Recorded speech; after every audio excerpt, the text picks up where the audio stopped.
男人每次睡觉最少都要杀死10几个人，而他却只认为是个甜甜的美梦而已。但即将要发生的事让他看清了真相。梦中史蒂文身处陌生的小镇，穷凶极恶的信徒似乎要抢他的鸡蛋。下一秒，他触发了被动技能。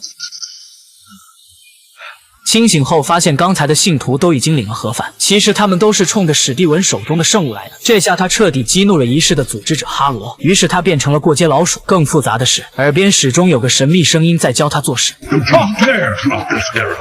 没办法，他随便抢了一辆送货车，试图先离开这个鬼地方。即使他现在还没有拿到驾照，可他依旧将车开得飞快。很快，信徒们就如饿狼看到猎物般的追来，甚至已经有人跳上了他的车。情急中，他拿起蛋糕按在对方脸上摩擦。不过，另一辆车从侧面也向他逼近。等他再次醒来，手中竟握着手枪，袭击他的信徒也不知为何被完结，但身后的追兵却还在紧追不舍，而前方又突然驶来对头车。于是乎，他打开雨刮器，松开方向盘，闭上双眼，狠踩油门。就这样，他成功躲过了一劫。但后面的司机就没他那么幸运，由于场景设定的原因，转眼间就又有其他车追了上来。而每次危险时刻，史蒂文都能激发被动技能。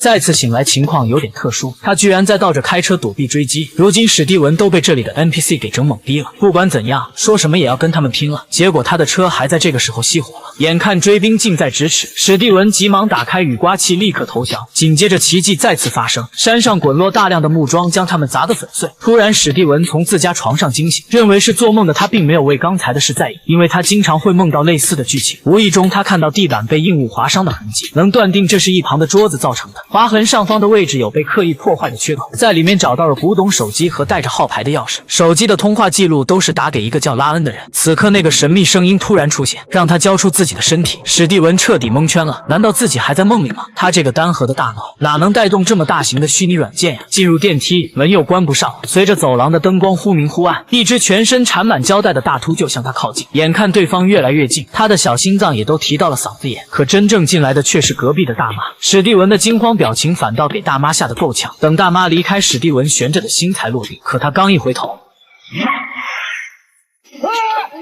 这次清醒时，他竟坐在去上班的公交车上。刚才的秃鹫也在不远处凝视着他。其实史蒂文是古埃及文化博物馆的员工，但没想到刚进入博物馆，竟遇上了小镇追杀他的邪教徒哈罗。很明显，他是秃鹫对立的一方。哈罗表示自己是代表古埃及神话中的阿米特来取圣甲虫的。史蒂文马上想跑，却发现不知不觉周围潜伏了许多邪教徒。没办法，他只能拼命解释自己的无辜。哈罗失去耐心，想用天平纹身的审判处死史蒂文，可天平摇摆不定，分不清他是善是恶。就连哈罗也是很诧异。突然，大量游客进入，解救了史蒂文。史蒂文的工作是清点货物，所以每天他是最后一个离开博物馆的。夜晚的博物馆格外的阴森，一只带毛的巨型怪物出现在他的眼前。史蒂文下意识地躲进了洗手间，可能他认为洗手间是最安全的地方吧。这时，镜子中的自己突然与他对话，要求史蒂文将身体交给他掌控。原来之前史蒂文一哆嗦，其他人就死，并不是什么超能力，其实是马克占用了他的身体所为。这种情况下，史蒂文也只能把身体交出去。紧接着，怪物撞开肛门扑向他，随后就听到走廊上哀嚎连连，剧情也发生了逆转。怪物要跑，却被硬生生的拉了回去。